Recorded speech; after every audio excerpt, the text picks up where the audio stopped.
Sunday. And for those of you of the Jewish persuasion, tonight is like Yom Kippur. So I think I will be forgiven for the next joke.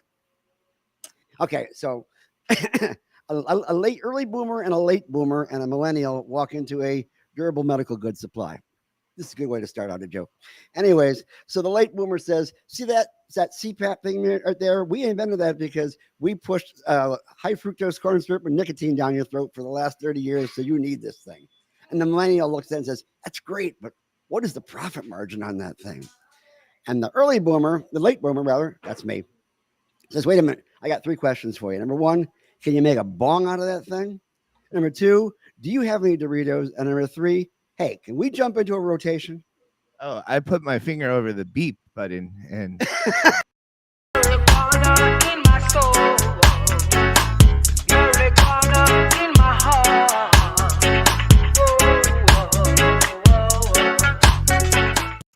I know that's not as funny as it's supposed to be, but I was just trying to throw as much irony as possible. yeah, I thought that was like a joke.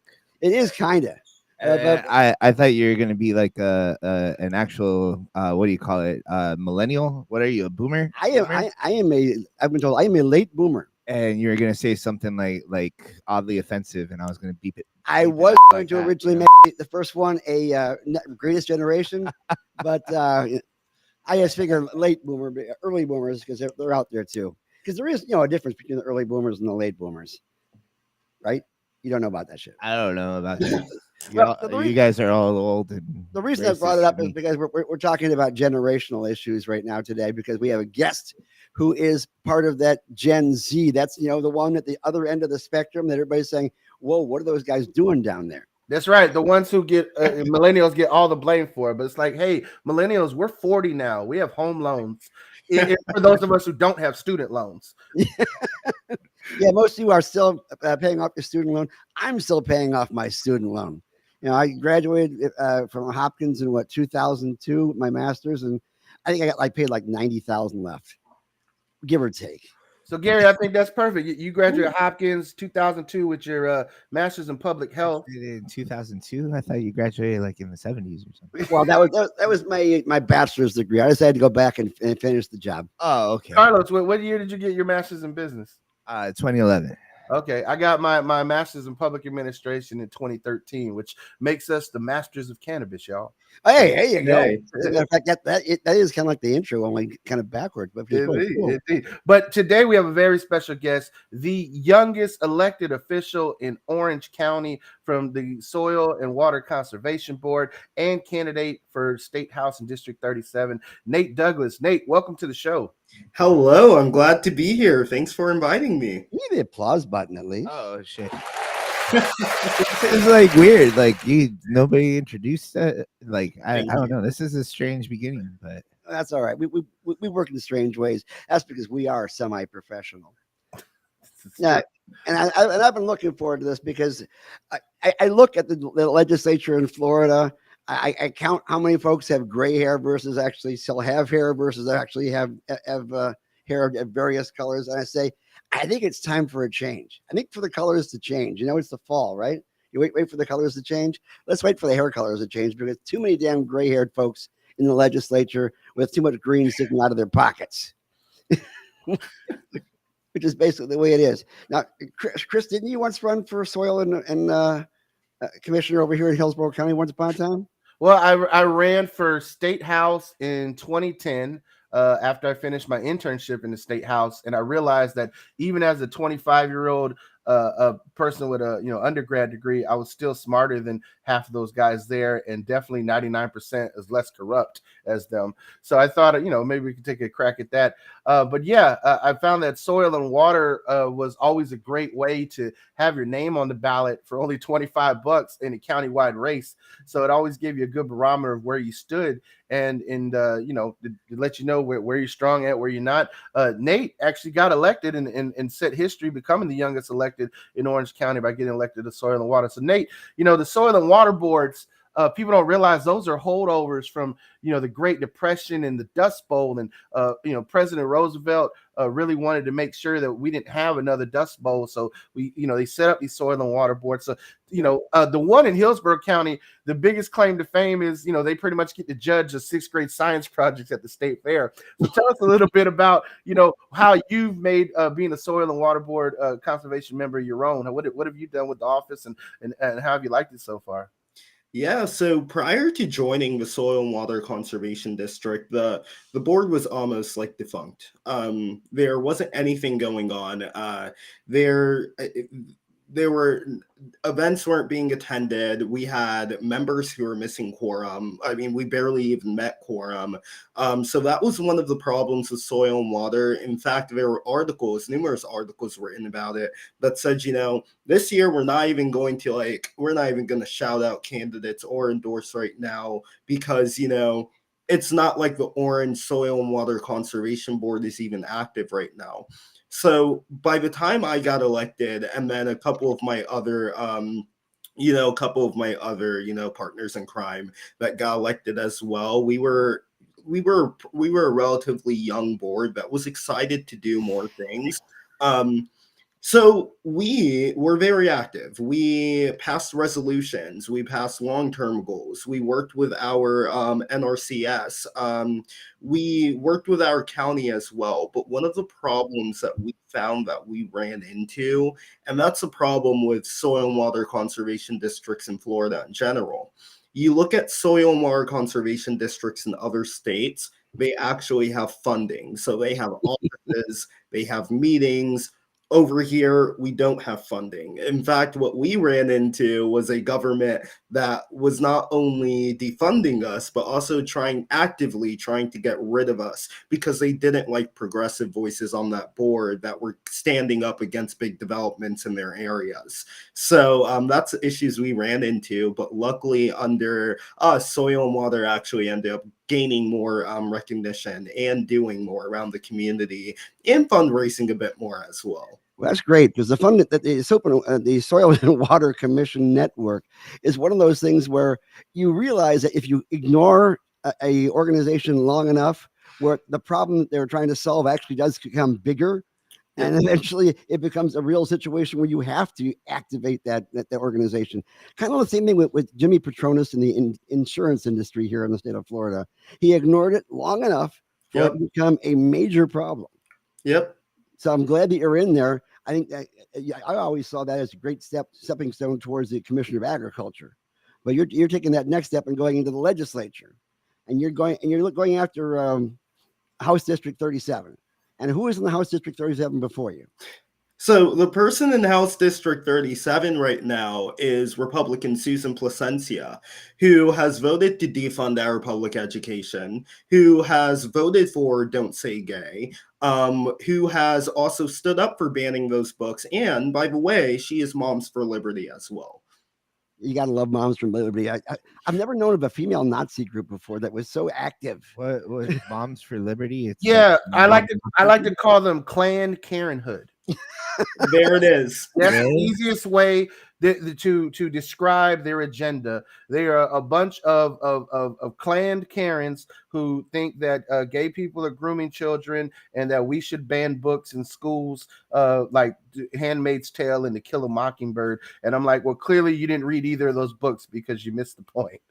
Yeah. And now, prior to Coach Placencia's wife, actually Representative Coach Placencia's wife, being involved in that position, I'm certain that her nepotism hadn't have anything to do with her getting the position. Who was in that position before that?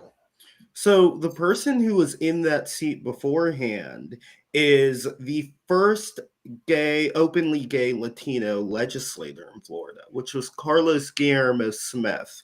Carlos is a fighter for our community. That was a long setup for that, wasn't it? Carlos is great. I actually just did a panel with Carlos last week on the state of marijuana in Florida, and I can tell you that Carlos has always been a champion on this issue, and we're glad to see him taking a step towards the state Senate, which gives you this opportunity to step into this seat of the state house. I would, it would be a Christmas, miracle present, whatever you want to call it. Santa, Jesus, please bring us Carlos and Nate into the state legislature. Yeah, when I first met Carlos, he was the legislative aide for Joe Saunders. And I could see at that point in time, he had that spark in his eyes, like, I'm going to move this thing forward and you won't be able to stop. And he created what I call the flack from the back, which basically is the voice in the back of that House Assembly that actually counteracts all the bullshit. Every single time they have a consistent amount of questions that are pointed, and a lot of them came from us, so thank you. And I think he got so much done to the point where he scared the hell out of everybody. Yep. I like Carlos a lot, but like he never remembers my name. It's fucking weird because my name's Carlos. But Charlie Chris always remembers your name because you're both CK. So, oh man. Well, Nate, it's just I remember what it was like just to be 25 years old and stepping up to run for office. And I remember what it's like to say to the party establishment, party leadership, hey, we need more progressive candidates. You need to stop running, people who, are already collecting Medicare. And in any other aspect of life, typically 75-year-olds get their driver's license taken away and they end up, going into nursing homes, getting taken care of by their family. But for some reason in this country, we let them run our United States Congress. And then the worst part is that the folks behind them in the state houses tend to, especially in Florida, tend to be corrupt, because Florida is one of those states where businesses can write campaign donations. That was one of the things that when I ran a congressional campaign, I was like, oh, businesses don't get to write checks. No, that's what PACs are for. But, in here, if Florida Light, Duke Energy don't like your policies because you support renewable energy, they can write a big check to your opponent. So, what are your thoughts on money in politics, and how is that affecting, how you lay out your campaign strategies moving forward? And if you got a big check from Walmart, would you tear it up on air? Y'all, money in politics has made, first of all, it's made running for office significantly harder. I'm going to say that much right now. Money in politics has made running for office so much harder. And that's the point, right? Because the point is, how do you get that money from Walmart, for instance? How do you get that money from the Walton brothers? You have connections, right? So the point was to keep their rich friends in office, to get them to run for office, have an easy time running for office, throw so much money behind their campaigns, get them in that office, get them to pass laws to make them more money and line their pockets, right? So that has made it so much harder for younger folks to run, for working class folks to run, and people who are impacted negatively by these policies that are passed. So I think money in politics is a big issue. And part of that is because our US government did not do their jobs in overturning Citizens United. Yeah, you always have to watch how you follow the money, though, because sometimes it comes to a place where you didn't expect it to be, and then it screws other things up. I mean, I've seen plenty of $27 checks head towards legislators, which are wonderful, but sometimes you've got to get bigger money in order to run your campaign. So what do you do? And the problem comes next is, does that campaign donation come with a quid pro quo? What are they expecting you to do for that money? Because that happens all the time. Now, I can say that the person who's currently running for I think it is president now, who's currently in like the governorship right now, he's really kind of weird. Anyways, from what I understand, he is getting a lot of money from these two lobbyists who just happen to be funded by a MMTC who happens to have more dispensaries than any other MMTC in the state. So this is totally Ron DeSantis. Yeah, he's getting tens of millions of dollars through these various agencies from TrueLeave, and you're wondering, DeSantis, who has said that the smell of cannabis is putrid, has no problem with taking the money from TrueLeave, who I guess doesn't feel like their money is putrid, or maybe there's a quid pro quo. DeSantis looks like this in debates. It looks like Ricky Bobby. I don't know what to do with my hands. You should do the fake smile too, the very painful fake smile. Well, as long as you're talking about DeSantis, at least I am. Let's say, Nate, that you have a school in your district. Let's call it, I don't know, like Park Academy. And they happen to be getting money from an organization who gets money from investors who happen to be in Hong Kong, which used to be a democratic republic, but are now part of the Republic of China. And then this idiot who's in the governor's mansion, I'm sorry, our current governor, says, I think that school is associated with the Chinese government, communist government. So I'm going to pull all the money that's allowing people with disabilities to go to this school. Where do we go with that? How do you approach that? Well, first of all, Ron DeSantis has defunded our public education by over $2 billion, right? Teachers are low paid. Classroom sizes are large. Where do we go with this? He's been funneling money into these types of schools, and then now he's turning back around and he's saying, oh, well, never mind. I don't like that particular school. So no, I'm not going to allow your child to go there for free anymore. So it's like, what do we do? So I can tell you what we should do. What we should do is pay our teachers more. Pay them an actual living wage. We should actually fund our public education, make sure that those students at Park Academy, for instance, have access to a good public education system where they could actually get the help they need in public schools instead. I mean, we have so many people who are leaving the teaching profession because they just feel the weight of the world coming down on them. And it's through this defunding our public education and paying teachers a low wage and then taking away the benefits that they got previously as well. My mom's a teacher, a public school teacher, and she was told as an English teacher, if you have a book in your classroom that the state does not like, you'll have a felony charge. This is the way that we're treating our teachers right now, and then we're defunding them. I think we need to fund our public education. It's enough of this BS where we're defunding them and then also now defunding private schools because we just don't like them. Yeah. I think that in the latest books come out now mention the fact that most of the people who came here as slaves in the 1600s came over on the Love Boat. I saw that just to pause for a second, Prager University, which is a private conservative think tank run by Dennis Prager, and does a lot of red pill programming on YouTube and social media, is now being used as supplemental educational materials for our public schools in Florida. And they have a cartoon of Christopher Columbus validating slavery by saying, oh, well, it's better to be enslaved than to be dead. No. And I was just like, you know what? You just created a villain origin story for the next generation of Eric Killmongers. Columbus, Italian Joker. Like, and we laugh because it's so tragic. We got to try and find levity in it, right? Because it's painful, it's hurtful. It is absolutely ludicrous. My wife is from the island where he wiped those people out.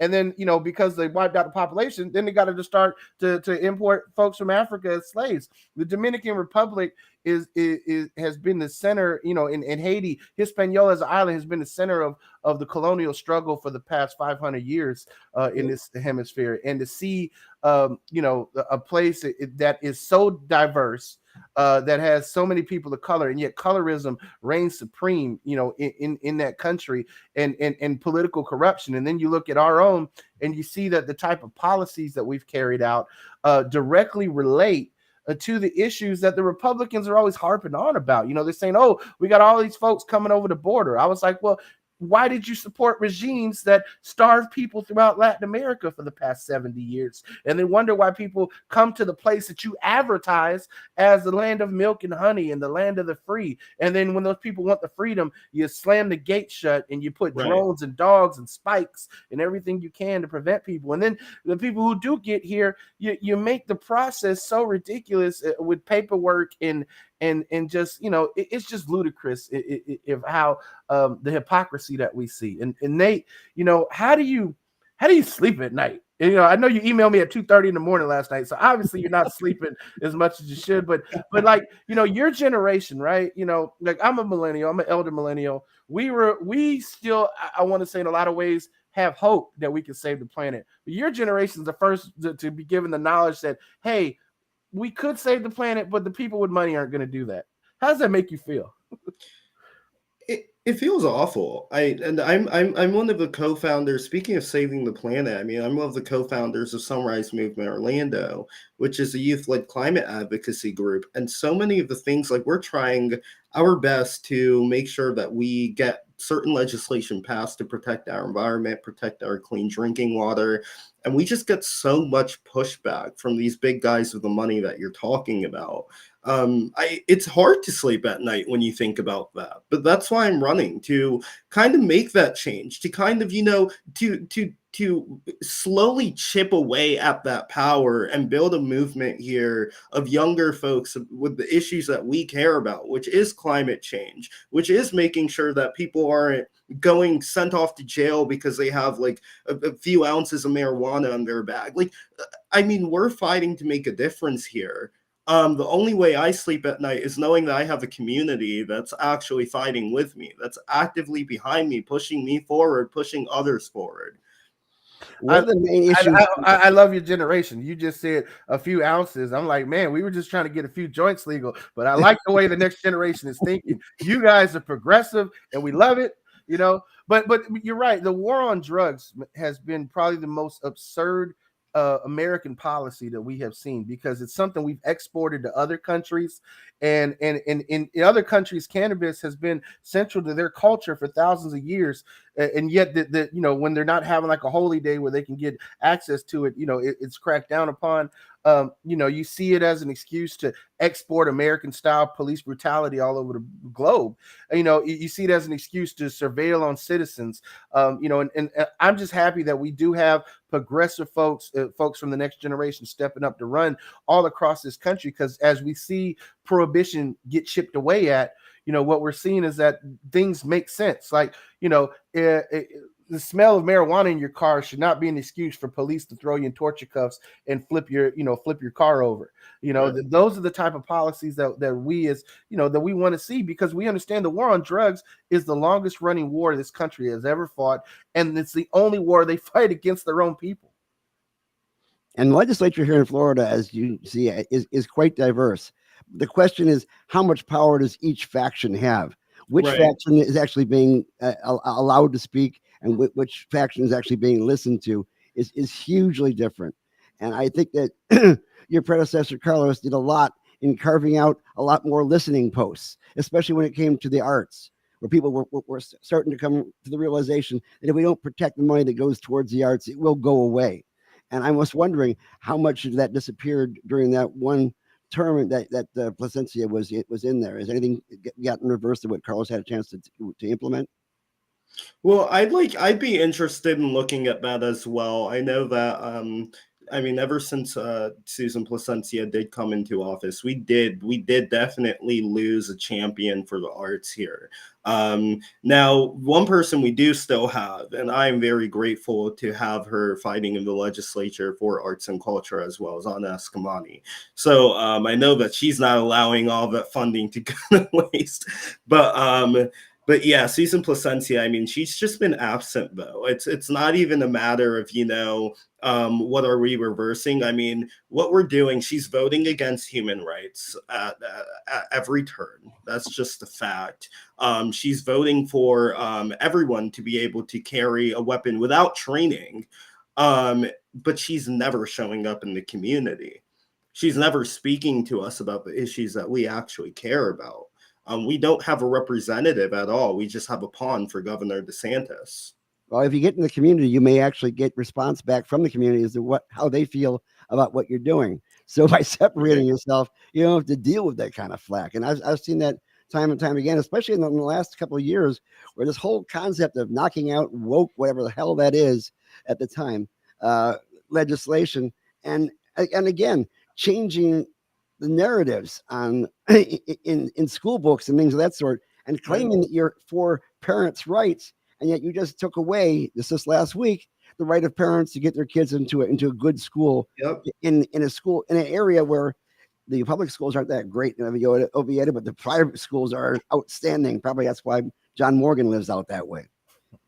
Well, Gary, I just wanted to chime in on that. The conservatives have a changing lexicon and dictionary. And back in the 2000s, it wasn't called woke; it was called special interest groups, which was a nice politically correct way of them to say black folks and gay people. But now they've shifted it to woke, and it just, to me, to take a culturally centered colloquialism the African Americans used to say to each other, which meant, hey, stay woke, stay aware of your surroundings, because you can get killed in these streets like Trayvon Martin if you're not paying attention to where you are and who is around you. And now the Republicans have co-opted that to basically mean anything that is progressive, that is for civil rights, that is, pro equality, pro diversity, pro inclusion. And that's what this whole woke movement means. I mean, I remember calling my 60-some-year-old great aunt to check on my uncle who had a stroke, and all she does all day is watch Fox News. And she was telling me about all this wokeness. And I'm like, do you even know what that means? And it crickets on the other end of the line. And I mean, and that's the conservative media giants like Fox and all these smaller ones now, America One and I don't know, the Town Hall Spotlight or whatever conservative blog they have these days are just great echo chambers for where we're at with this. And Nate, y'all the next generation, how do you feel about slang being co-opted in such a way? It's such a wrong way. Like, how do you feel about this? I've been talking about this for a while. The way that they just completely stole that word from the Black community and they used it as basically a slur. I don't even have words to describe it. It's very hard for me because it's like, it's so difficult. Like nothing could ever be our own, it's like, it has to be stolen and co-opted by the right to make some type of, racist slur or whatever they want to make woke these days. Nothing could ever be our own. So I just think it upsets me. I mean, there are good ways to use the term, like "get your ass woke" or "sit the fuck down." I think that works out just perfectly. I remember when woke was just like a cool term in rap songs, and like that was it. Like that was just like, oh, that's a great way to say enlightened. You gotta stay woke. Nate, let me slide in here for a question, my friend.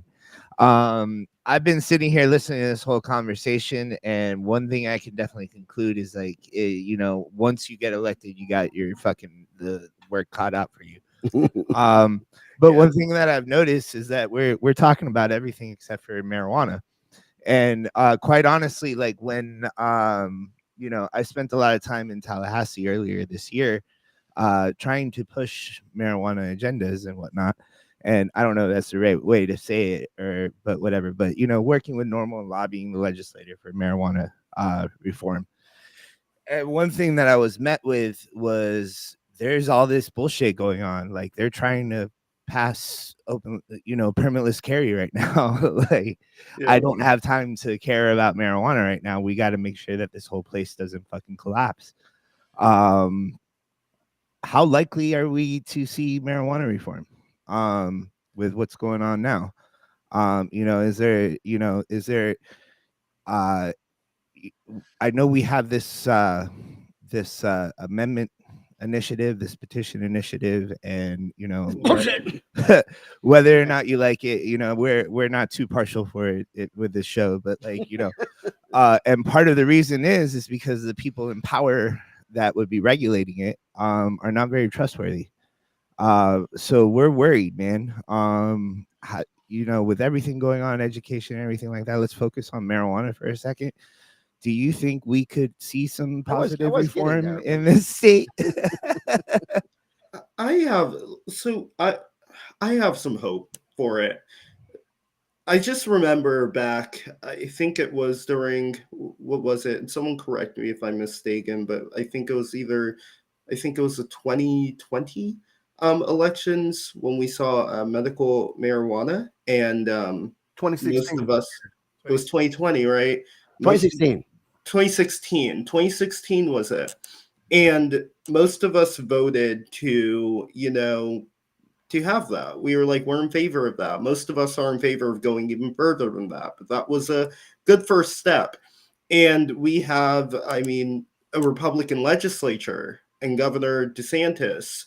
Years later, they're talking about how they don't know if they want to honor, the way that we voted. Mhm. That's scary for me. But I do see some hope, though.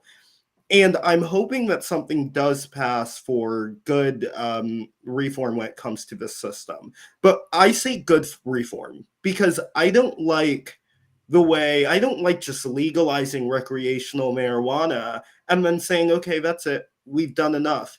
How about expunging the records of those who went to prison for marijuana? How about expunging the records of those who grew their own, and maybe even those who sold them? Like, how are we going to, like those people who are in those communities that do sell marijuana, for instance, what are we going to do with those communities? How are they going to get to see some of that economic profit once all of those big businesses start selling marijuana? I think there's so much that needs to be done when it comes to reform, but I think that we can get there through incremental changes. I am positive about that. I don't know how quickly things will be, but I know that when I'm in the legislature, I'm going to work as hard as possible to make sure that there's not just reform, but it's actual reform that helps people out, the people who are impacted the most by these laws. That's the thing. Like, I wish marijuana reform would take a bigger play in what's going on in the state today, because there's so much that this affects. There's medical, there's civil rights issues, there's a bunch of different things. And you talk about incremental change over time. What do you think is the most important thing that we should focus on? I think the very first step is, I think it would be, for me right now, the very first step that I'm thinking would be getting rid of those the criminalization of recreational marijuana. I believe in expunging the records of those who have gone to prison for recreational use, for nonviolent drug offenses. I believe that needs to be done. We have a crowding of our prison system right now, and then we have a bunch of private prisons who are fighting to imprison more people right now. I think that we need to completely expunge those records, and we also need to make recreational marijuana legal. I think one thing you have in your favor, as far as the viewpoint is concerned, is that how old are you right now? I'm 22. 22. Okay, so this law was passed approximately 7 years ago, when they got all the rules and regulations, including how many new dispensaries should be opened up by this point in time. And 7 years have gone by, and there hasn't been a single new license brought up. So 7 years to somebody who's 22 years old is practically 1/3 of your lifetime. We are into the time dilation phase of our lives, where basically 7 years seems to go by, like that, and you don't think about how much impact that is. But you see the impact of 7 years as being, my God, 1/3 of our lifetime they've been screwing up on one goddamn bill. It's weird, Nate. I can remember everything 10 years ago. Can't remember what I had for breakfast this morning. Well, I think it's also Well, here's the thing, like Nate, you've grown up in a state where medical marijuana was legal when you became of age. Your first election, it was something we've already had put in the bag. But since then, this is what we've been fighting for, is actual real reform. You can still get fired from your job over the past 7 years. We've seen every single year a school teacher, a bus driver, a firefighter, a nurse, a corrections worker, a school principal. People get fired from their jobs. Counselors, people lose their professional licenses. So, and we've been pushing employment protections, working with Anna to get it drafted, working with Carlos to help us lock down sponsors, for several years, and we can't even get a committee hearing from the Republicans in Tallahassee on it. Then people are still precluded from organ transplants. You got to make a choice of whether or not you're going to get a new liver or you're going to use medical cannabis as an effective form of treatment for your liver failure. That's ludicrous to me. Then you can still have your kids taken away from you or used against you in a custody hearing for utilizing medical marijuana. If you're pregnant in Florida and have chronic nausea and morning sickness, you can have your baby and your other kids taken away from you for utilizing medical cannabis. It just it hurts deeply. Excuse me. Sorry, one of our colleagues that we're talking shit about must be using some kind of devilry on me right now. We will use this tongue to create silence. They talk too much shit on the notation. See, the problem is you got indoctrinated just like I did. Like the other day, I heard the Ballad of the Green Beret stuck in my head. I don't know why the hell that happened. Week before it was Anchors Away. Week before that, I think it was Wild Blue Yonder. I think that the the indoctrination to the international military establishment is finally kicking in my head. All the stuff that I learned when I was a kid. No, Gary, it's because you're a late boomer. You got to see the war on television instead of actually having to go to it. That's what. Yeah, I think it's stuck in my brain. I'm trying to get rid of it. You're a late bloomer? I thought you were a boomer. I am a late bloomer. But don't worry. I use you guys to go make certain that if I have to get any translation in regards to what Nate is saying. So that is also good to have. Well, Nate, one of the things that you brought up that I'm glad you want to champion, we just had the founder of the Last Prisoner Project on the show last week. And one of the things that we would love to add to our legislative agenda is retroactive parole and release and expungements for folks, whether posthumously or folks are currently still locked up. I mean, it makes no sense that multi-million-dollar corporations like True Leaf can sell cannabis while there are people in jail for selling cannabis. Right.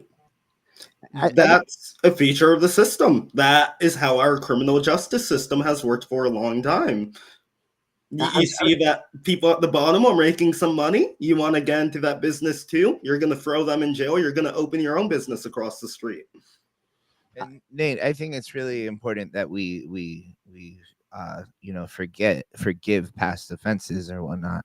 But our man DRS Metal, I'm just making sure I got his name right. DRS Metal. He's a big fan of the show on YouTube. And what he says here, man, I think I don't know how valid this is or whatnot, but he seems to think that Democrats taking on the issue of home grow could win over many new voters. And I kind of want to see what you think about the issue of home grow, because for the future, expungements are great, and we need to get that done as soon as possible, believe me. But one of the biggest criticism of our medical system is patients can't grow at home. How important do you think that is? I think it's important that patients have access to marijuana wherever, whenever. I'm mostly so. How much water is this going to use? That's my thing. That's the only question I have. Other than that, I don't really care. I'm just like, how much water is it going to take? I got to say, every time I pass by a lemon grove or an orange grove and I see it all shriveled up and dead, and them building apartment complexes on top of its corpse, I really feel sad about what we've done. Yeah. And that is in part because, and this is something I'm certain that Carlos has warned you about, when you get the other Carlos, when you get in the legislature, they're going to tell you that whatever bill they have, they're following the science. These are the same people who right now are telling everybody not to get a COVID booster because you could possibly die. Right. And and Florida, by the way, was the number one COVID inpatient state, I think, in the country for the last month now. Well, Nate, you mentioned about concerns about water. I had some of those same concerns, when I ran for Soil and Water Board back in 2016. I can tell you that we actually had a guest on the show who runs a nonprofit called Hemp for Water The hemp plant itself has been utilized even in places like Japan to clean up the soil. It has been utilized to help clean up our water supply. We can utilize hemp as an industrial material to make carbon neutral and carbon negative building materials. So, what I think that we're missing the boat in Florida is that we are focused on a medical marijuana system, but under Nikki Fried, she allowed hemp businesses to thrive. Yeah. And under Wilton Simpson, they're being cracked down upon. Yeah. But the fact is that we're missing the boat entirely as an agricultural department on the industrial uses of hemp and how we can really, as a Sunshine State, utilize it as a biodiesel, utilize it as a plastic, which is better than existing fossil fuel plastics. Exactly. We could, everybody says they hate paper straws. You can use hemp straws, and they won't dissolve on you in 5 seconds. Straws are amazing. I hate paper straws. I absolutely hate I don't like metal straws. I feel like I'm sucking on an exhaust pipe, which I've done before. What about glass straws? There's glass straws. Well, those are like chillums. We've carried it. Yeah, but Carlos, the Wilton Simpson's like, oh, it looks too much like a crack pipe. We can't let you sell that. No, that's more like Rusan. Wilton Simpson. Yeah, and Wilton Simpson's not getting paid to be anti-crack. Come on now, guys. and That's just Daryl Rusan. Nikki, you and I have had this conversation. If you're listening, I really do still wish that you were back there in the Department of Agriculture, because so much work has been left undone. And handing it over to the legislators who come up with with fake reports, fake science, it's not going to help us in the long run. And I should mention, guys, the 2018 Farm Bill, which made hemp legal, was a 5-year bill. Do the math. We got some changes coming up, and we got people in the industry who are working to change state laws right now against the hemp industry. Yeah, and those are the people who are actually, in some cases, controlling elections, including yours. Yeah, yeah, which makes things difficult. And I'm hoping that the winds of green don't change you in regards to where you intend on working, because money talks in Tallahassee so deadly much. Yeah, it does. It does. I think that's part of the problem. I mean, you look at the net worth of those in Tallahassee. Right now, I think it's about like $6 million on average, which is absolutely insane when you look at the average net worth of the person here. So I'm going to Tallahassee to represent, people who are normal working class, middle income folks, people who actually work for a living and don't just have a bunch of investments in the background and want more power. But going back to the question on home grow, though, I think it's a very interesting. I'm certainly not opposed to it. I just want to comment when I asked you that question, it almost seemed like you were like, is he asking me if it's okay to grow a plant? Like, it almost seemed like you were like thrown off by how simple the idea of growing a plant at home is, and like how this is an issue. You know what I mean? Yeah. And we're talking to legislators about doing the right thing in regards to so many things, everything from increasing the number of qualifying conditions to allowing people from other states who use this as medicine to come here and be able to go on vacation and not leave on probation, by making certain that we have reciprocity in this state, and that they can go ahead and use it in public or wherever else they have to do as their medicine. And yet the same legislators we're talking about, I can tell you there is a non-zero number of legislators right now that have medical cards. Yeah. Yeah. But you'll find that those are the same people who oftentimes who are fighting against it at the same time. Exactly. Well, Gary, that reminds me of that former assemblyman from New York State who gave a rousing speech on their House floor against cannabis, and then got arrested during the recess for hotboxing his car. So the hypocrisy in Tallahassee is bar none. They definitely set it, because I can tell you, after 4 or 5 o'clock on a Thursday in Tallahassee, some of those offices start to smell a little funky. So, but Nate, in regards to home grow, we've actually put forward a bill. Gary, authored it in regards to the legislature could actually regulate it in a meaningful way to help nonprofit co-ops essentially create grow center sites, that can be regulated, inspected, where, a patient might not be able to grow at home because they're sick, but they could rely on someone who has the expertise to grow their medicine for them at a place that's a state regulated site. And we haven't been able to get a hearing or anyone to bite on that. So, I know as a freshman, you're going to get only 6 bills, and you have such a wide swath of issues to save the planet with. But, if we could get your commitment to at least helping us in some way with one of these reform bills, whether it's employment protections or patient protections, parental rights, home grow, expanding qualifying conditions, tourist reciprocity. I mean, these are all the bills that we have on the table that can make a difference in people's lives. And just passing one of these would make a huge difference for tens of, if not hundreds of thousands of patients in Florida. And we're not asking you to go ahead and abandon issues like homelessness in your area. As a matter of fact, I mean, everybody might be living at the Columbia Inn or down on the the hotels on 92, and there's got to be some kind of affordable housing. And I think, and there's also a connection with hemp on that as well. There's a connection when it comes to cannabis. There's a connection everywhere. I mean, there's always our when it comes to, I think there's a connection everywhere. I just think so. Like criminal justice, housing, they're all interconnected, I think. And I think it is a very important issue. And I can tell you, I'm 100% committed to making sure that we not only legalize recreational, but also make sure that those, again, in the criminal justice system, those who are criminalized are actually have their records expunged. Like, I think it's a non-starter to just go like, we should allow these big guys to make a bunch of profit selling marijuana through these big dispensaries, but then keep the little guys in jail because they sold a couple grams like years ago. I mean, I think that's a non-starter, but I think I'm fully committed to making sure that marijuana that there's justice there. Yeah. And I'm certainly going to come across your own conflicts as bills move forward right now.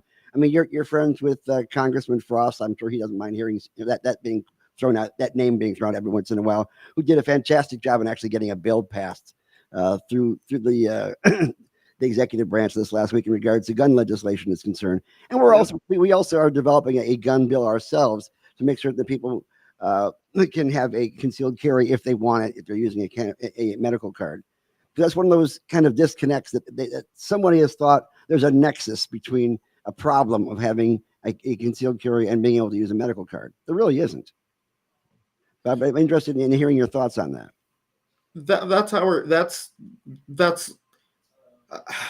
That is literally the system. That is how it was designed. I mean, criminalize people who have marijuana, make them seem. It's a plant that makes you feel good. I mean, that's the way I see it, and I'd never understood the demonization of it. I've never understood it. It's just like any other, plant for me personally.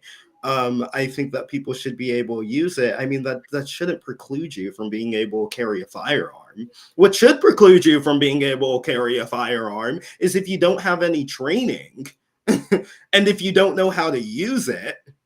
But that's the people that they're allowing to carry firearms right now. But then they're trying to say, oh, you take marijuana? You can't carry a firearm. What's wrong with you? That's crazy. Yeah, it's kind of like what Gandalf said. Sometimes the best wisdom is to know when not to use the sword. And usually cannabis gives you the wisdom to not to use the gun, more so than those folks who shoot first and think later, especially some of our law enforcement. Yeah. Well, Gary, you actually wrote a bill, shocker there, to address that.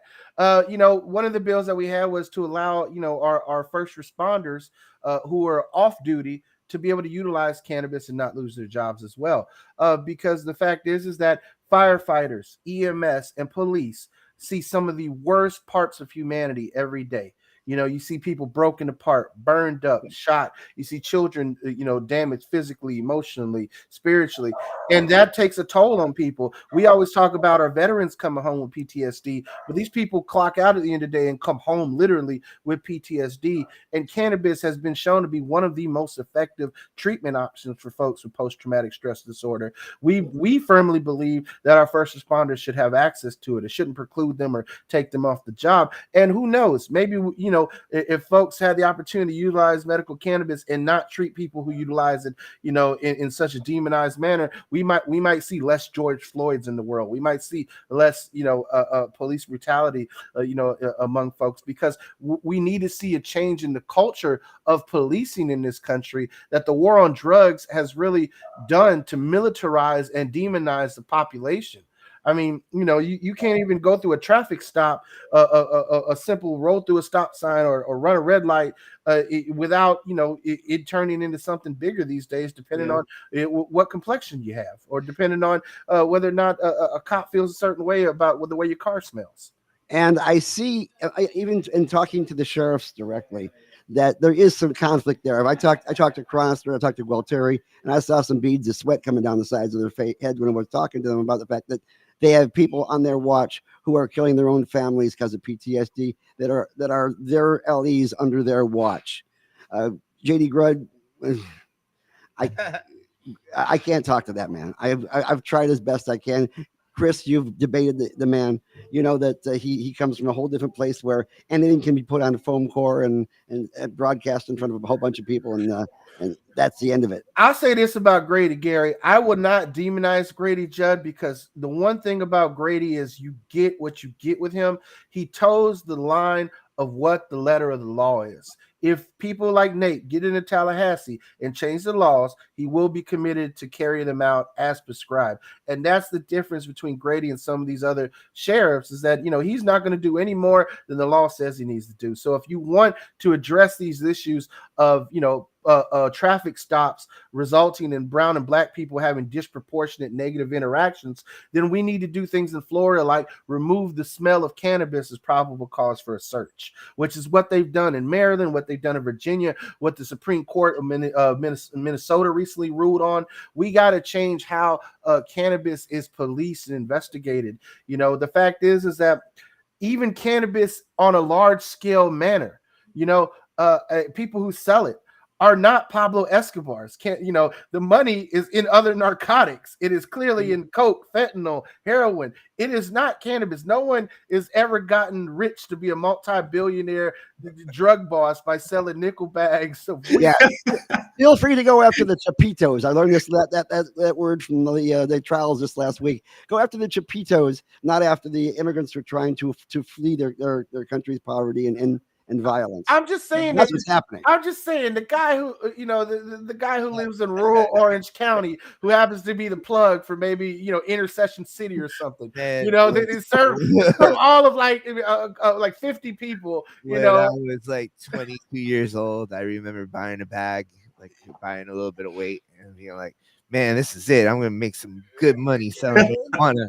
And then I smoked it all. You got a nice silk lined suitcase. You open it up. There's only like 2 bags in it. Oh, what a drug lord! What a drug lord! It was like I just stayed at home and smoked all the weed that I bought. It was supposed to sell. I think the comment that was said earlier in the show, the most dangerous thing about cannabis in this country is being caught with it. Yeah. Yep.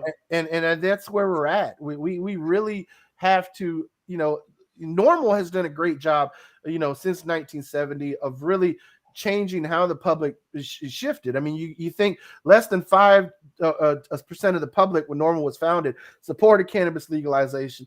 Now a super majority of Americans support it. To the point that was made earlier, Democrats need to wake up and get on the winning side of a wedge issue that the Republicans have handed them on a silver platter.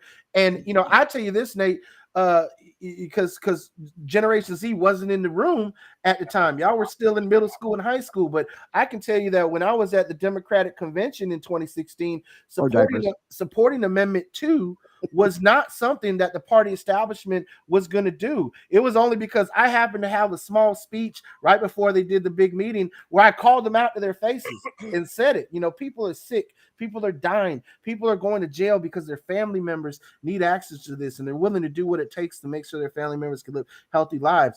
As a party, we need to do the moral imperative and support medical cannabis. And you have party leaders that were like, no, it's a drug. No, they didn't have the fortitude or courage to do it. And then there were some who did. And now you look at it and it's like our party chairwoman sits on the board of NORML now.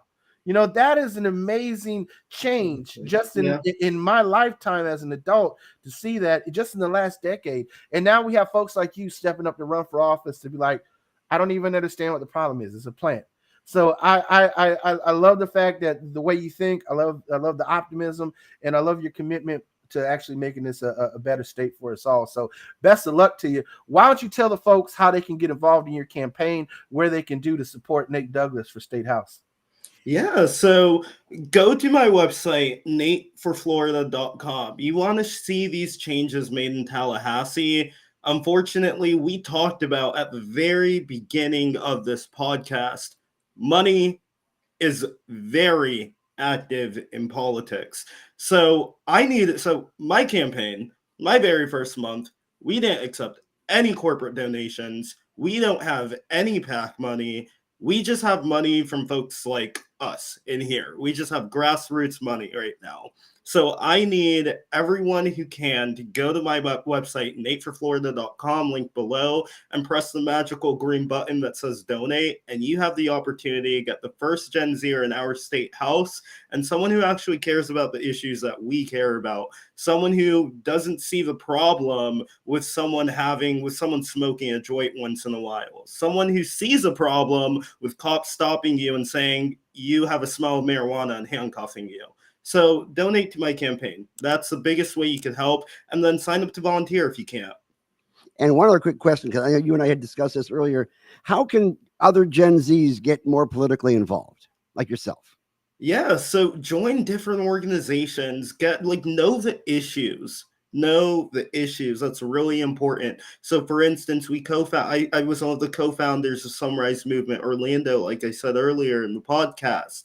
And we get involved with UCF students here in Orlando. And we have a bunch of students who weren't completely active in politics before, but we brought them all to the county commission building, and we found one issue that all of us cared about a lot.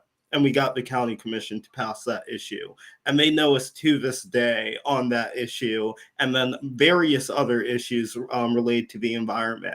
So find that issue you care about, find that group that shares that same issue, and then maybe you'll like it. Maybe you'll get involved with other issues. I've never seen someone get involved and then just up and leave. I mean, there's so many things that need to be done in Florida, in our country.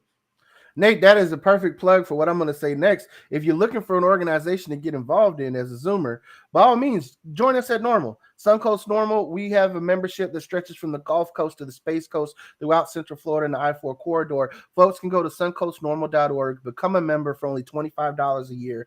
Understand that your membership dues go entirely into our education and advocacy efforts. We don't take a dime to do this as a board. We are doing everything we can to make sure that we achieve the legislative agenda that makes sure that your civil rights are protected as a cannabis consumer, to make sure that your kids aren't taken away, to make sure your job isn't taken away, that your treatment plans aren't taken away, that one of the things that really upset me was that one of our board members is chronically ill right now, around some women's health issues, and the hospital precluded her from utilizing her recommended medical cannabis that she uses.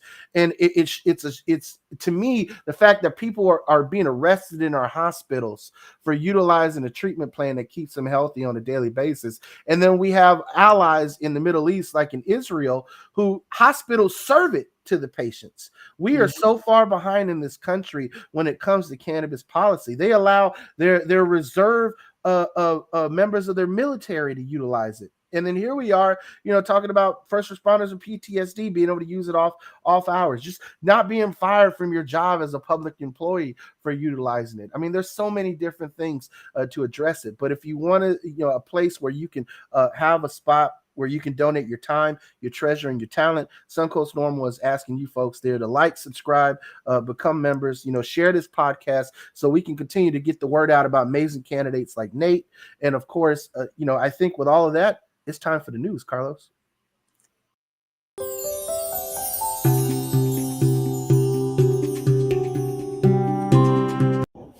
Well, a Treasury report just came out showing growing numbers of banks have filed paperwork to provide services to state licensed cannabis businesses. Over 800 banks and credit unions have filed paperwork with the U.S. government acknowledging their relationships with licensed cannabis businesses, according to quarterly data provided by the U.S. Treasury Department. The total was an uptick from last year's figures. At that time, the agency identified 553 banks, about 11% of all U.S. banks, and 202 credit unions, only about 4% of all U.S. credit unions that were providing banking services to marijuana-related businesses. Now, federal law discourages banks and other financial institutions from maintaining relationships with cannabis businesses because marijuana remains classified as a Schedule I controlled substance. On 7 occasions, members of the House of Representatives have passed legislation to explicitly permit banks and other institutions to engage in relationships with marijuana businesses without running afoul of federal law. However, members of the Senate have never advanced this language. Understand why this is important is because members of the Senate Banking Committee are scheduled to hold a markup on the newly introduced version of this legislation, the Safer Banking Act, this week on September 27th. So, Carlos, if you can flash that link on the screen and drop it in the chat, tell your senators to support the Safe Banking Act. Now, if you're in Florida and you send this message to Rick Scott, Marco Rubio, you're going to get a bullshit reply that says they don't support it or they'll get to this issue later and cannabis is bad and basically, take a long walk off a short bridge. Yeah, but that's their form letter. Yeah, but inundate them no matter what. Let them know and put them on notice that as a constituent, you will no longer tolerate them, being on the wrong side of this issue. Moving on with the news, a survey came out that nearly 1 in 5 pediatric patients with cerebral palsy acknowledge using CBD products therapeutically. A significant minority of pediatric patients with CP are using CBD supplements to mitigate disease symptoms, according to survey data published in the Journal of Orthopedics. Stanford University researchers surveyed caregivers of children with cerebral palsy regarding their use of CBD products. 17% of respondents acknowledged that their children consume CBD, and CBD products are most frequently administered to pediatric patients for the purpose of alleviating spasticity, anxiety, and pain. And the majority of respondents reported that their children experienced no adverse effects from CBD treatment, which, of course, you can get those products at Chillum Hemp Dispensary, both in Tampa and St. Pete now. Wow, that crowd really likes Chillum. Yeah, I don't even know how I even got in here. So big news coming out of Minnesota. Minnesota Supreme Court affirms that marijuana odor is insufficient cause for police to search a motor vehicle. Oh, Minnesota, the majority of the affirmed a pair of lower court verdicts, and justices opine that the smell of cannabis alone is not probable cause of a crime because state law permits its possession and use in certain circumstances. This is something that needs to be included in legislative implementation language. So in Florida, even if we get the adult use amendment passed, we still have to, address these issues of probable cause and policing. And so that's one issue that I think is important for other states to address. Coming up next, news out of California, a bill expanding marijuana rights for patients and employees have advanced to the governor's desk. Lawmakers have advanced 2 bills to Democratic Governor Gavin Newsom's desk that seeks to expand the rights of cannabis consumers. Senate Bill 302 expands existing law, the Compassionate Access to Medical Cannabis Act, aka Ryan's Law, so that older patients suffering from chronic diseases may legally access certain cannabis products in private hospitals and other eligible healthcare facilities, what we were just talking about just a few minutes ago. And under the current law, only terminally ill patients may use cannabis in specified healthcare settings. The proposed legislation permits patients 65 or older to access cannabis products in instances where a physician has deemed such use appropriate. I don't think you should have to wait till you're 65 to utilize it. I believe that if you have a chronic, debilitating medical condition, as a qualified patient, you should be able to utilize it. Qualified patients may not inhale or vaporize herbal cannabis in healthcare settings, and healthcare staff are forbidden from administering cannabis products. I'm fine with that. As long as they let you take your own RSO, it makes sense. The other bill that they passed in both chambers unanimously passed that bill is Senate Bill 700. And that bill makes it unlawful for employers to request information from an applicant for employment relating to the applicant's prior cannabis use. This legislation expands upon worker protections initially passed in the law in 2022, making it unlawful for an employer to discriminate against a person in hiring, termination, or any condition of employment, or otherwise penalize the person if the discrimination is based upon the person's cannabis use off the job and away from the workplace. Once signed into law, worker protection laws will take effect on January 1st, 2024. So shout out to California for moving the bar forward. The job isn't done yet, but there's still a lot to be said about that.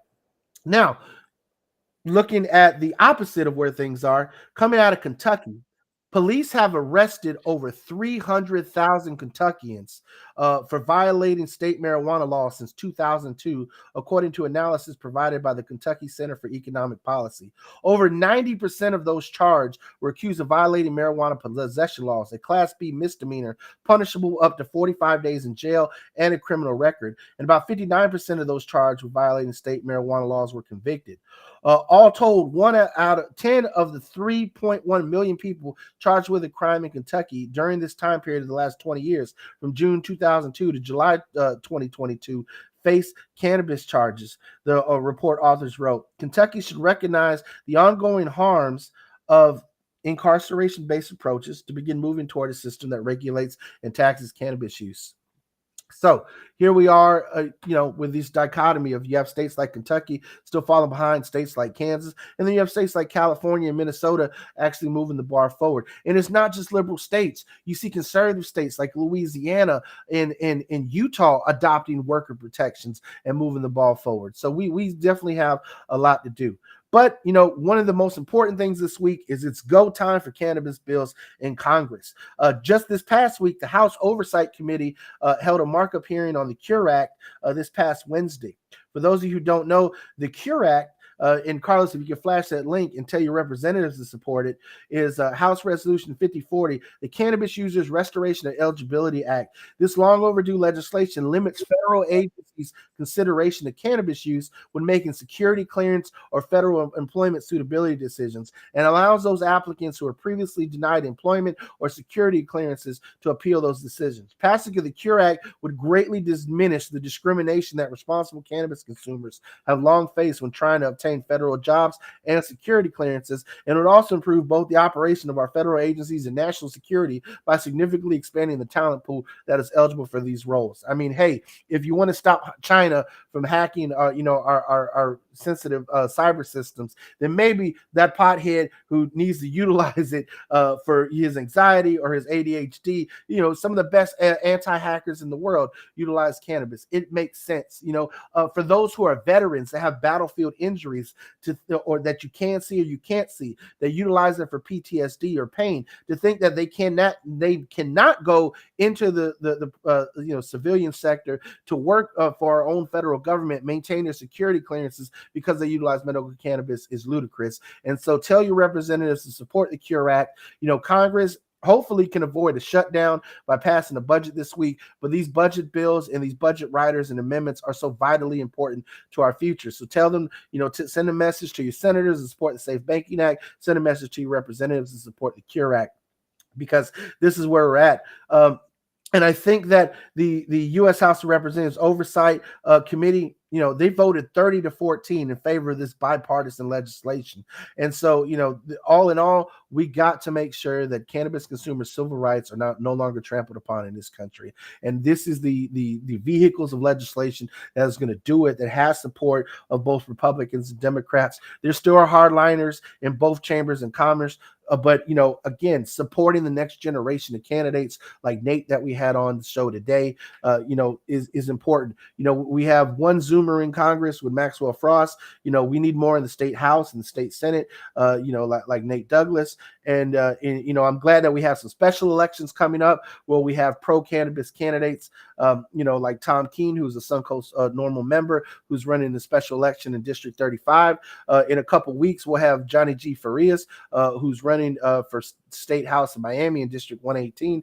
And both these candidates have been endorsed by Suncoast Normal. They are the right people for the job. We need more folks in the State House of Florida who can support our legislative agenda, which is expanding qualifying conditions, protecting parental rights, protecting the rights of our Second Amendment, protecting the rights of patients to not be discriminated against, to protecting the rights of workers to not be discriminated against, to advocate for the right for you to have the ability to grow your own cannabis at home. There are so many bills, retroactive expungement and release of people who are currently behind bars or who have passed away, who don't deserve to have criminal records for cannabis use. There are so many issues right now, and we cannot do this without you all. As I said before, the most important thing you can do today is to support Suncoast Normal. Become a member. And becoming a member has so many great benefits. One in particular, we have a Halloween party coming up. Members of Suncoast Normal get free admission to our Halloween party, which is October 27th, Friday, for the Cannabis Festival. I don't think you have the Halloween graphic. I sent it to you via email, but throw that other one up there because that's going to be a fun one that you just showed. The Florida Cannabis Festival is actually coming up, and it's going to be in Mount Dora in Central Florida, November 4th and 5th, Saturday and Sunday. Gary is going to be there helping to showcase and moderate a panel. I'm hoping that we have some amazing other guests on that panel that are still coming out, some legislative candidates, others and experts in cannabis policy. And so it'll be an amazing panel that Gary is going to be moderating at the Florida Cannabis Festival. There's a lot of live music, some amazing vendors. And so shout out to our friends at the Florida Cannabis Festival for all they're doing in trying to move the bar forward. Also, there's another festival coming up in December at the Okeechobee Flea Market, and Okeechobee's having their own cannabis festival down there in the muck. So I'm pretty excited for that, and so we'll get those other graphics for that thrown up. Carlos, do you have the graphic for our upcoming Halloween party ready to roll? Almost. Well, look, you can go to our Facebook page. It's under events as well. There it is. RSVP. Oh. No. All right. There we go. Halloween 2023. So look, it's going to be at Chillum St. Pete, which is actually our new headquarters, where if you become a member of Suncoast Normal, you can pick up your Suncoast Normal membership card, your member pin. Chillum St. Pete, I'm really excited for this venue. It's a lot bigger than Chillum Ybor, especially with special events that we're going to be holding there. And there's going to be a costume contest for a cash prize. We're going to have live entertainment. Carlos, again, thank you for hosting this at Chillum St. Pete. Again, it's free for Suncoast Normal members. If you're not a member, tickets are only $10. All the proceeds go to legalize it and for our legislative reform efforts. And on that note, Gary and Carlos, I'll pass the mic back to you in the studio. Okay, and just remember, guys, we are having problems here in Florida that come from all the way from the top. I mentioned earlier about a big political article which discussed the fact that our current governor, who despises cannabis and has no intention of ever moving it forward, is taking tens of millions of dollars from lobbyists that are associated with current MMTCs here in the state of Florida. I'd really like to know what you think about that, and see how you think the influence is being tilted back and forth. And we also have a Surgeon General who happens to be in charge of the cannabis program as being head of the Department of Health, who also still believes that ivermectin is better for anybody else than vaccines, things of that sort. Whatever you think about that, I think he's an idiot. With all due respect, but that is the guy who is telling us we're following the science and we're pushing our cannabis program this way. He's actually pushing it backwards along with everything else. So we got a lot of fight on our hands. Gary, if the state of Florida was following the science, they wouldn't outlaw talking about climate change at the Department of Environmental Protection. They wouldn't have appointed an attorney general who thinks vaccines make you, brain damaged. They wouldn't, have a system where, they've created a cartel structure of only the people who can write big checks to these folks get to stay in business in the cannabis industry, and small business owners like Carlos need to pack up shop. These are the people that are in charge right now. These are the decisions that they are making, and it's wrong. It's not right. It's not democratic. It is not the party of freedom that are doing things in Florida the right way. And so here we are where elections matter. And even if we do a great job of getting pro-cannabis candidates elected, there's still going to be people in power in both chambers in Florida that are not going to support what we're trying to advocate for, and we got to continue to push and push. It's not about partisan politics. It's not about electing Democrats or electing Republicans. It's about electing the correct and right Democrats and the correct and right Republicans for championing civil rights of cannabis consumers in this state and in this country. Because again, the war on drugs is the longest running war in American history and is the only war that has been declared on we the people. Yeah, we've been often been accused of being partisan. And I can tell you folks, listen, Menendez is guilty. It doesn't make anybody else innocent, okay? It's just the way it is. I don't care what party you're in. The point is you're here to serve your constituents, regardless of what party you come from. I mean, when you get caught with gold bars in your house and you can't produce the receipts where they came from, I'm going to go ahead. I'm just going to go ahead and separate myself from you two because I disagree. I think we should just elect Democrats. I don't think there's one. We've had Republicans on the show. Yeah. Don't get me wrong. We've had Republicans on the show. I think a lot of Republicans in Florida support marijuana for sure, and even Republicans in our legislature. However, they don't support proper regulations. So I've got issues with that, man. I think the only way, and we'll go back, I'm agreeing with DRS Metal a lot. Okay. I think the only way for that's the wrong one. I think the only way that we can actually get some good reform with cannabis is if we started electing Democrats in Florida. The one thing that's been consistent is that we've been electing Republicans in charge. And it's been completely screwed up. So I think we should give the Democrats a chance. Well, don't forget that the House in Florida is very top down. They always they leadership decides what the marching orders are for the entire House, regardless of what party you're in, and they follow through. The majority of them, the Democrats, they fight. Carlos Guillermo Smith was famous in being able to fight against what leadership was trying to push. And then, of course, he lost because Placencia had too much of that nepotism pushing her in, and now he's running for senator, and now he's got Nate to come in and fill out his spot. So again, we can have some more flack from the back and being able to knock down some of these anti-science ideas that come through. But we've got to have the right people in power, and it doesn't really make any difference which party they are because this is a bipartisan issue when it comes down to in the long run. It affects everybody across the board. You know, I think Carlos is really an indicator of how independents are shifted into one party or another in Florida. Two reasons. One, clearly, as he said, Republicans have screwed the pooch on public policy when it comes to cannabis reform. They've had plenty of time. You know, Gary, you said 7 years. Going back even further to 2014, when Matt Gaetz passed the Compassionate Cannabis Care Act, they've had 10 years to follow suit and get it together on this issue, and they haven't. And I think that the closed primary structure in Florida also presents the other issue, is that in Florida, if you want to elect the right Republican or the right Democrat, you got to get them elected in their party's primary.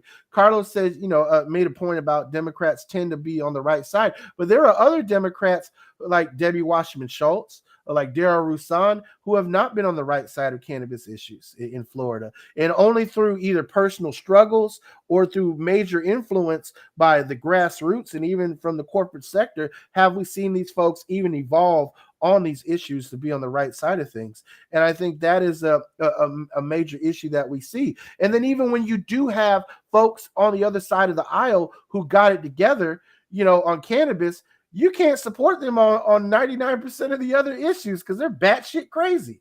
Yeah, man. When I think Republicans that support cannabis reform, I think Matt Gaetz. and it's like Matt Gaetz is the same guy who they got in text messages, Venmoing the Joel Greenberg, $900 for some teenage piece of ass. I mean, that's ludicrous to think that has to be the guy you got to get in bed with to push things forward. And now he wants to run for governor in 2026. And we do want to get more conservatives or Republicans on the show as well. Congressman Brian Mast. Zoom in. Oh shit. Congressman Brian Mast, we have asked you to come to the table and tell us what you do. Now, once you guys officially knock down the concept of shutting down the government, we want to see you on this show to give us your story. You have a great bill. We want to hear about it. We want to hear your side. So, Congressman Mast, the ball is in your court. That's right. Come jump in the rotation. You don't even have to fire up. Well, you could if you wanted to, if you have a medical card in the state, which I don't know whether he does or not, but possibly. Well, in DC, he doesn't need a medical card, so he can just fire up from his office if he wanted to. One more point I should make up before we get close up now. I mean, we got to close up now. I saw this great little ad from Move the other day talking about they have this fantastic tailgate package that you can get for $45, where you get a disposable and a pre-roll and a whole bunch of edibles for $45. Wonderful. So you're promoting that people use cannabis at tailgate parties. Here's one problem with that, guys. Currently, that's not legal. Exactly. You cannot use in public, whether it's a tailgate in the parking lot of a college or any place else you are outside of your own home. So promoting that in your advertisements is not a good idea. And we're trying to make the law, not break the law here. Boom. Well said, Gary. Well, team, we will see everyone listening in the rotation next Sunday. Looking forward to it. Each and every Sunday here at 11 a.m. You can follow us on Facebook, YouTube, Twitter, Twitch, or go to suncoastnormal.org to watch live. For those of you on YouTube, go ahead and click like and subscribe. For those of you on Facebook, give us a follow. Retweet us if you're watching on Twitter. If you're on Twitch, I have no idea how that works, but please like, share, repost. We're doing everything we can to bring you an amazing show, to bring you amazing guests. If you want to support the show, we have a Patreon page. You can go ahead and go to our Patreon and support the production of the rotation as we try to get more and more folks on board. We'll definitely give you a shout out on that ticker on the bottom of the screen. Also, if you're a federal cannabis patient, the pardon application is in the QR code. If Joe Biden has already started issuing out expungement certificates, so if you're someone, and thank you, Carlos, that now our Patreon is up there. So again, become a supporter of the show, and we hope to see you next week in the rotation.